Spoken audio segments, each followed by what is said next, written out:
All right, let's go ahead and give it a few more seconds on here for some more people to join in. But while we still have some people joining in, I'm going to go ahead and introduce myself to you guys. My name is Brian, and I will be assisting all of you today with the Kickstarting Accounting webinar. So this is going to be a call for us to pretty much go over some primary features that are going to be important for you to set up with the accounting side of DoorLoop. It won't be an extremely extensive session. It's just going to kind of tackle the main points that you should make sure are fully set up within the accounting side first in order to successfully, in order to make sure that your journey with DoorLoop is successful, better said. All right. Now, let's go ahead and begin. So there's going to be three main points we'll go ahead and tackle today, which is number one, how to set your opening balances for your bank accounts in DoorLoop. The second thing that we will go over is how to set up the Bank Connect feature that we have if your banking institution is compatible with it. And the third point that we will talk about is how to set up DoorLoop so that you can go ahead and have your bank account send out payments through Checkbook, which is the third-party system that we use. All right. So the very first thing that we're going to go over is setting up your opening balances. Now, in order to go ahead and do so, on the left-hand side, we need to navigate over to your accounting area and then jump into the transactions portion. Now, by this point in time, you should have already added your bank accounts into DoorLoop. If you have not added all of them in just yet, you have the option right here at the top right to click New Account and go ahead and add all the different accounts that you use. But you may at this point have only added maybe your rental income account. So if you need to add some security deposit accounts, some operating expense accounts, some credit cards, whatever the case may be, please make sure that you go ahead and add those in here. Now, once we have all the necessary accounts in here, we're going to go ahead and tackle setting your opening balances. And you will realize that for all of your bank accounts, if you have not done so already, next to the name, it'll say set opening balance right over here. All right. So when we click set opening balance, DoorLoop will automatically preset a date on here. So let me go ahead and explain real quick what exactly it means to set your opening balances within DoorLoop. All this means is that you are setting an accounting start date within the platform for your bank account. So you're essentially saying that starting from that date moving forward, you want to go ahead and record all the transactions that have occurred within your bank account to ensure that you have accurate accounting and bookkeeping, right? Now, typically, whenever you start off your implementation process with your specialist and everything of that sort, you usually agree on a start date, right? And it typically, let's say if you're midway through February, you're typically agreeing to start the first of the following month. So maybe March 1st or something of that sort.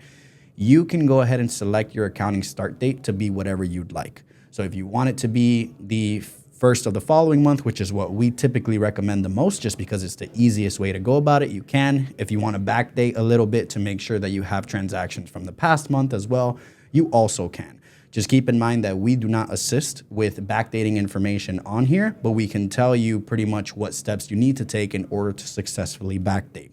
So in this case, let's go ahead and say that I am attempting to go ahead and start my accounting as of the beginning of this month. So I will go ahead and put February 1st. All right. Now, when we go ahead and put February 1st or March 1st, whatever the case may be, you can go ahead and select that on here. And once you select it, you will notice that the very next step is that DoorLoop will ask you what your balance was the day before on that account, right? Now, this is a very easy step. You just go ahead and access your bank account, make sure that you can locate the balance as of that date, and you go ahead and enter it in here. Now, I will go ahead and make a point that if you received any rent payments for the month that you're selecting beforehand, right? So let's say, for example, we're selecting February 1st of 2025, or actually, let's make it a little bit easier. Let's select beginning of the year, right? If we're selecting the beginning of the year, and you received some rent payments for January a couple days early, so let's say December 30th or December 29th, whatever the case may be, it's very important that you make sure that those payments that are recorded on here, if they were recorded prior to the first, they are recorded as credits to your opening balance on your tenant ledgers instead of it being payments. For more information, you can go ahead and reach out to our support team or your dedicated specialist for this. But the reason for it, just to give you guys further explanation, is if we go ahead and put the balance as of December 31st in this scenario, right? So let's say this is 30 grand in my bank account. And in DoorLoop, I went ahead and recorded some payments on the 27th or 28th. In this balance right here, you're already telling DoorLoop that this balance contains those payments. So by you putting this balance, which already includes those payments, and on top of that, recording the payments on the ledgers, you are essentially doubling the transaction, which is what you're trying to avoid. So you essentially have two options. You can do what I just mentioned, which is replace those payments on the ledgers with credits to the opening balance, and essentially saying, hey, that money is a part of my starting balance that I set in DoorLoop, or you can backdate your accounting start date by a couple days. So if you want to backdate it to when you first received the rent payment for that month, so let's say I first received it on the 26th, I can select the 26th of December instead, and it'll ask me what my balance was the day before I received any rent payments for the month of January. All right. But again, for more information and more clarity on this, please make sure that you reach out to our support team or that you go ahead and speak to your dedicated specialist to make sure that you set this correctly. Now, setting the account balance is very straightforward, right? You go ahead and put the balance that exists in your bank account, and that's it. At the bottom here, this is where things are a little bit different, right? So DoorLoop uses what we call property-based accounting. And all this means is that every single transaction that you log in DoorLoop, whether it's an expense, whether it's income, whatever the case may be, everything has to be tied to a property no matter what. So if you have an expense out of your bank account, you have to say which property it pertains to. If you have income, you either have to say which property it pertains to or which lease it pertains to, which is usually a lease payment, which DoorLoop automatically knows which property that lease is tied to. All right. So your opening balances are no different. When you go ahead and enter your balance as of a certain date, DoorLoop is going to ask you to go ahead and divide that balance between your properties that you have in DoorLoop. So essentially assign this 30,000 as an example here to all your properties. Now, what is your primary focus on here? You want to be sure that if you're holding any liabilities in here, so security deposits, reserve funds, anything of that sort, if you are holding those in here, you want to be sure that's the very first thing that you assign. All right. So for example, if I'm holding $10,000 in security deposits, I want to be sure I select the properties that I'm holding those security deposits for, and I go ahead and assign that as the minimum balance to those. So I'm going to go ahead and use up a few examples on here. Perfect. So let's say these are the deposits that I'm currently holding within that specific account. Great. Now, your remaining balance. This is where a couple questions need to be answered first before you can correctly assign them across the board. So the first couple questions that should be asked on here before you can accurately assign this is, number one, are all the funds available in this bank account property related? So is all this money related to your properties? Can this money be used at any point in time to record expenses or anything like that against the properties? If your answer is yes, then we are halfway through. So we are good to go on there. The second thing that needs to be asked is, are you able to know or divide how much of this balance belongs to each of the properties? Now, for those of you that do property ownership, this may be a little bit more of a difficult question. You may have just had this account for a while and you're not sure exactly how to divide those balances on here. That is okay. Unfortunately, we cannot tell you exactly how to assign this remaining balance to your properties. So you are free to go ahead and assign these however you see fit. We usually recommend that if you do have a CPA, a trusted CPA, or a trusted person that you speak to regarding your finances, speak to them first in order to make sure that you can accurately set your opening balances.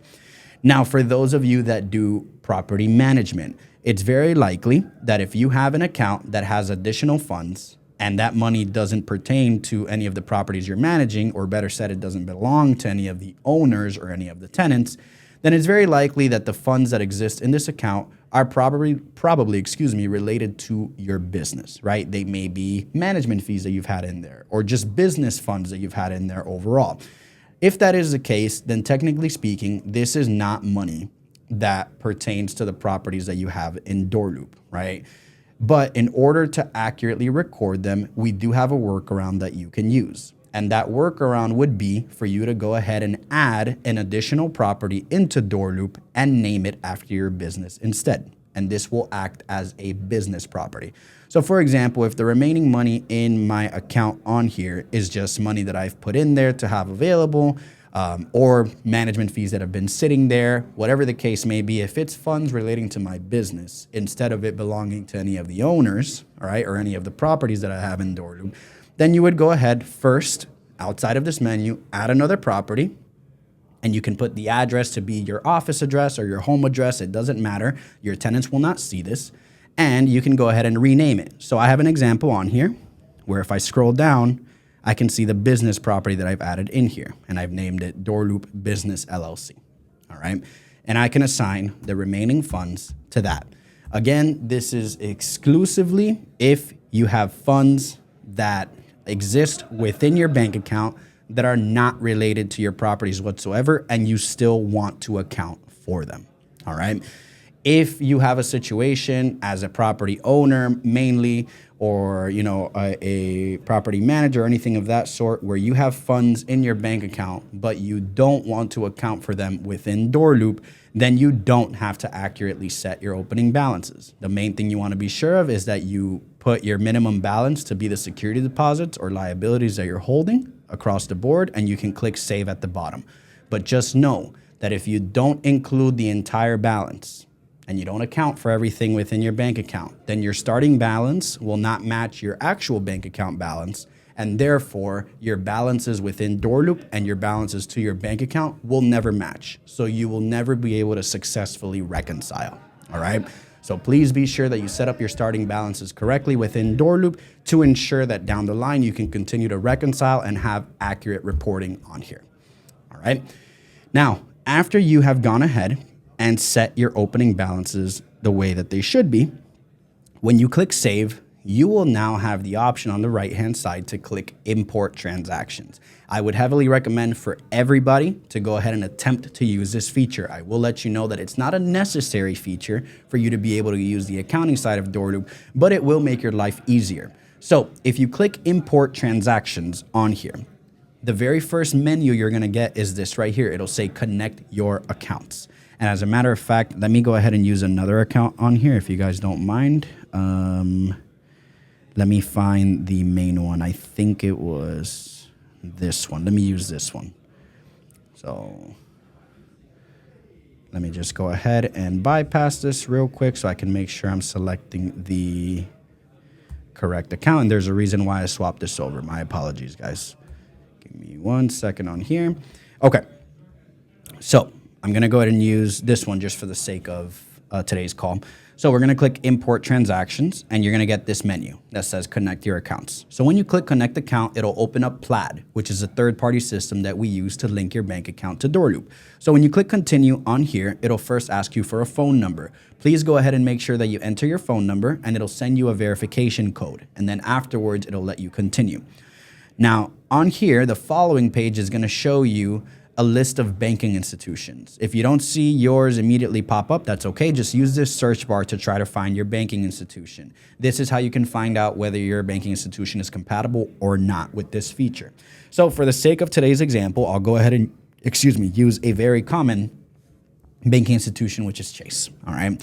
So when I click Chase or my banking institution, I will be able to log in. If your banking institution is not compatible, then it won't show up when you try to look for it. And that's okay. All right. Now, if it is compatible, you click continue to login, and you will go ahead and receive, it's not going to look like this. This is going to be the actual login page that you usually have for your bank, and you will go ahead and sign in, right? So you'll go ahead and use your username, your password, anything of that sort. I will go ahead and make a small note on here. If you have a business account, please make sure that you select the correct banking institution account type. There's some occasions where, for example, if you have a business account for Bank of America, right? It may, when you open up your original banking institution, it may say Bank of America regular and Bank of America business. So just make sure that if there is a business option that you click on it, because sometimes it may ask you for a company ID or something like that to log in. And you can only see that if you click on the business option. Just a small side note for you guys. Now, once you go ahead and sign in, I'm going to go ahead and just bypass this, right? But it looks kind of similar. It'll ask you for your banking credentials. It'll ask you for your identity. It'll send you a code, depending if you have your phone number listed as a security code receiver on that account, so on and so forth. And then once you go ahead and log in, you're going to see something similar to this page. So this page is portraying pretty much all the accounts that it's going to pull into DoorLoop, right? Now, I do want to specify it's going to select all the accounts that exist within that login. That's okay. It's not actually linking all of your accounts to DoorLoop. It's just pulling all the ones that exist within that login, but you will be able to select at the end which is the account that you specifically want to connect to DoorLoop. All right, so if they're all selected, don't worry, that's completely normal. For the sake of this example, I will go ahead and pretend that I have the same scenario that I'm telling you guys, right? That a couple of these are selected. And then I click continue, terms and conditions, we go ahead and connect, and then it'll say almost done, and it'll start loading, right? And it'll let you know that it has been a success.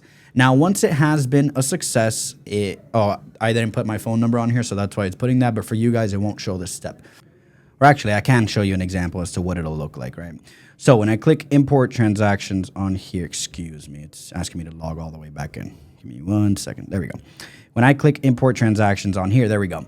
It'll go ahead and show the banking institution that I just connected, right? So when I click on this arrow, it'll go ahead and show all of the accounts that were selected by default, right? And again, it's going to show all your bank accounts. That's okay. If you're not going to use all your bank accounts in DoorLoop, don't worry. They're not all linked to pull in transactions or anything like that. DoorLoop is just asking you which of these accounts should be linked to the account that you selected. So in this case, this is my main rental income account. So I'm going to say that it's meant to be this interest checking account. And you can double check if it's the right account because it has the last 4 of your account number. Now, after you go ahead and select that, you will go ahead and see that it'll say the account that it's connected to. Now, instead of saying reauthenticate and being in red, it's going to look like this one right here. I can use this as a better example. So it's going to say connected. It'll say the last 4 of your account number. And on the left, it'll pull in the logo of the banking institution that you're using. All right. Now, the reason why this is important is you are now going to be able to be one step closer to easily reconciling, right? This is an optional step A in order to get to step B, which is reconciling. All right. So what this does for you is that it pulls in your bank balance, your current bank balance in that specific account. So it easily lets you compare your DoorLoop balance, which is consists of your opening balance plus any transactions that you've logged in the system versus your actual bank account balance. So if they are not matching, then it's very likely that you have not posted all the transactions that have occurred within your account, right? So if you need to go ahead and record some transactions, great news, this feature allows you to do so. So this is going to pull in all the transactions that have occurred within your bank account since your opening balance start date, better said. So as you can see, I set this account to be as of the beginning of 2025. So it's pulling in all the transactions that have occurred since that point in time. I see one here for January 2nd, 2025, January 15th, 2025, so on and so forth. This is going to be a very helpful feature because it will allow you to record transactions in an easier fashion. On here, there's going to be a lot of transactions that may be auto-matched. If you receive some payments online through DoorLoop, then DoorLoop will automatically match those transactions to your statement that you're seeing here, right? It'll already know which transactions belong, or better said, pertain to DoorLoop, right? But if there's some transactions on here that you haven't logged, maybe some expenses or alternative, income, whatever the case may be, then you can go ahead and record them directly through here. As you can see, it lets you click review, and you can easily record this as a new expense if it's money leaving your account, or if this is you transferring funds from one account in DoorLoop to another one that exists within DoorLoop as well, then you can record as new transfer. And then if you have income on here, it'll give you some other options. So it'll let you record this directly as a lease payment onto a specific lease. It'll let you record as a new transfer if this is money that came from another bank account that exists within DoorLoop, or you can record this as a new deposit if this is additional income that is not a tenant payment, right? Maybe an owner paid you directly, or maybe you guys put additional funding into the account.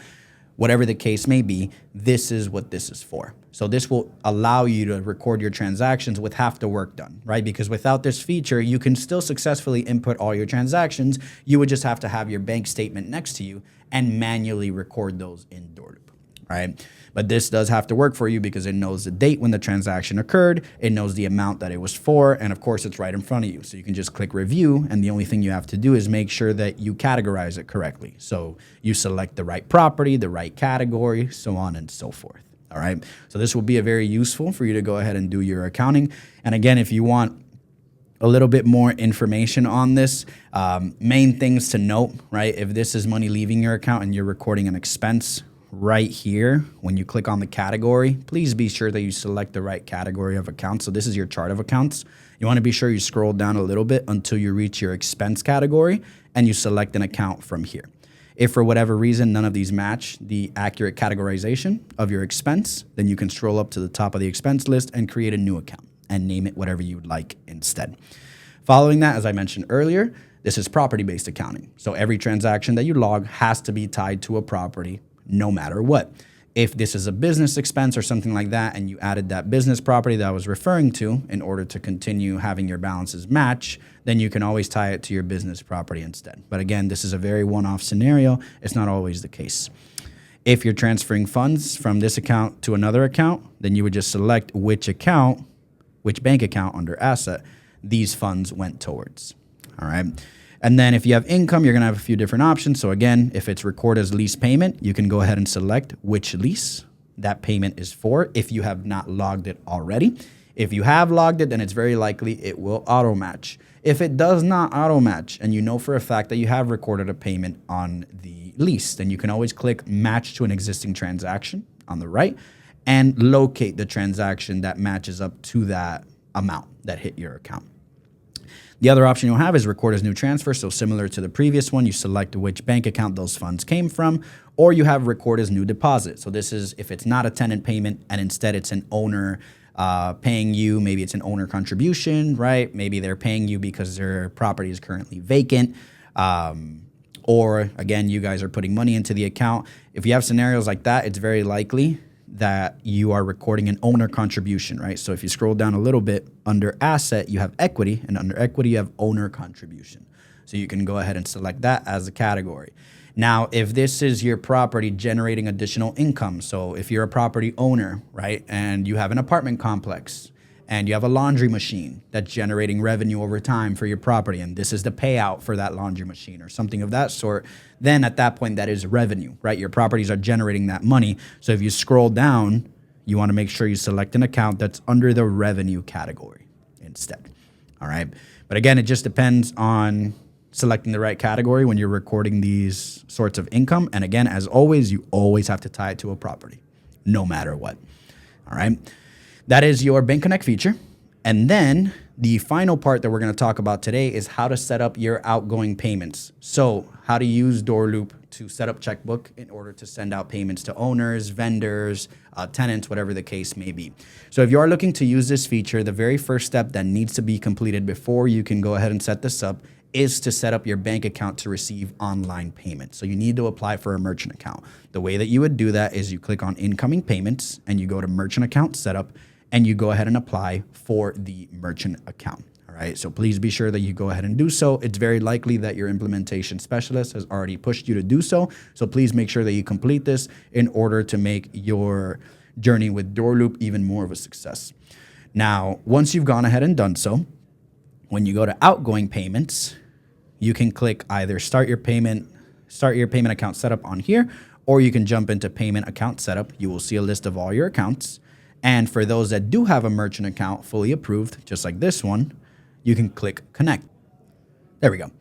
Okay. So once you click connect on here, you will see this page and it'll let you know that you can set up your send payments in just a few clicks. So it's going to look very similar to when you initially signed up for the merchant account, except it's going to be slightly different. All right. So here you're using Plaid to go ahead and connect your account to set up outgoing payments. So when you click on this checkbox and you select Connect Bank, you will pretty much see the exact same flow that you just saw to use the Bank Connect feature, which is to go ahead and connect your accounts for pulling in your transactions, right?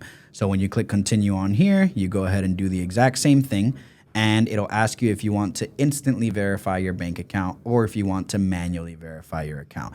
I highly recommend doing the instant route, but if you can't do instant because maybe your banking institution doesn't show up or whatever, that's okay. When you select the manual route, you can input your account and routing numbers manually, and it'll send you some micro deposits into your bank account, and you just have to come back and verify those amounts on here.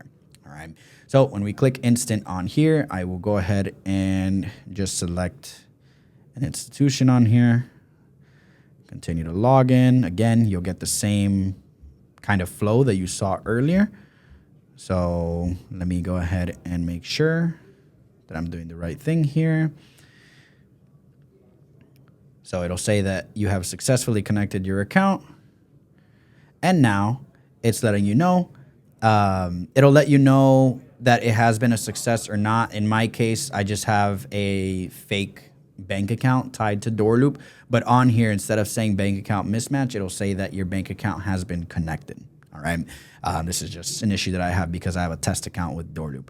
But it'll let you know the bank account that you have tied for your merchant account. And it's just making sure that when you're setting up the outgoing payments, you're selecting the same exact account to make sure. So it's just a security measure that we have. But it'll let you know that the account has matched and that you have successfully set up your outgoing payments within DoorLoop. And now if you wanted to go ahead and use DoorLoop to send out payments to owners, to vendors, or anything like that, you can use the feature that we call ePay. So now you'll be able to successfully send out payments through DoorLoop. All right. In order to make sure that your outgoing payments flow is successful and there's no hiccups along the way or anything like that, please make sure first and foremost that your limits info is set up correctly on here. So you're going to have an outgoing payments limit that you are going to have initially, just because every account has a limit. So if this amount is lower than what you plan on sending out on a monthly basis through DoorLoop, please make sure that you click request limit increase, and you can speak with our merchant team to go ahead and increase your outgoing payments limit.